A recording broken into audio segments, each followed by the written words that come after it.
প্রিয় দর্শক, একটি আপডেটে ভলেন্টারি কাজ করি, ভলেন্টারি কাজ করে আর পারবেন না, স্কিল ওয়ার্কার ধরা পড়েছে ভলেন্টারি কাজ করতে, তাকে আদালত, উচ্চ আদালত বলে দিয়েছে হবে না। কারণ কি? কারণ একদম ক্লিয়ার, ভলেন্টারি ওয়ার্কের ইমিগ্রেশন রুলের আন্ডারে এটা ন্যাশনাল মিনিমাম ওয়েজ অ্যাক্ট 1998-এ নির্ধারণ করে দেওয়া আছে ভলেন্টারি ওয়ার্ক বলতে কি বোঝায়, এবং সেখানে সংজ্ঞা দেওয়া আছে। ভলেন্টারি ওয়ার্ক করা যাবে charity, voluntary organisation and association, fundraising body, statutory body who is not entitled to any monetary payment or any description not for benefit kind. অর্থাৎ রেস্টুরেন্ট হবে না, সলিসিটার ফার্ম হবে না, ধর্মীয় প্রতিষ্ঠান, চ্যারিটি প্রতিষ্ঠান, শিক্ষা প্রতিষ্ঠান যদি ভলেন্টারি হয়, এখানে আমি মিলিয়ন পাউন্ড চার্জ করে ওই শিক্ষা প্রতিষ্ঠানও পারবেন না।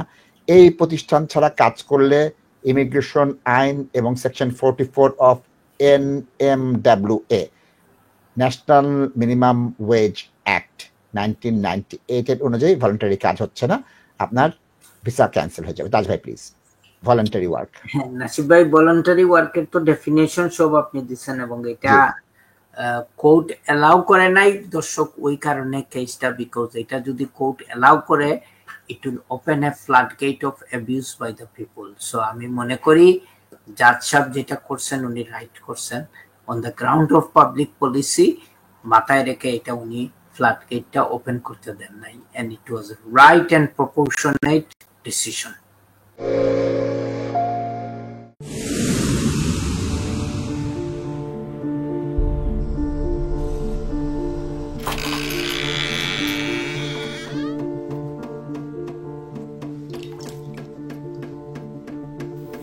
ইংল্যান্ডে আমরা চাইলেও অনেক কিছু করতে পারি না, অনেক ঝামেলা। হায় রে হায়, লন্ডনের এই জীবনে ঝামেলার কোনো শেষ নাই।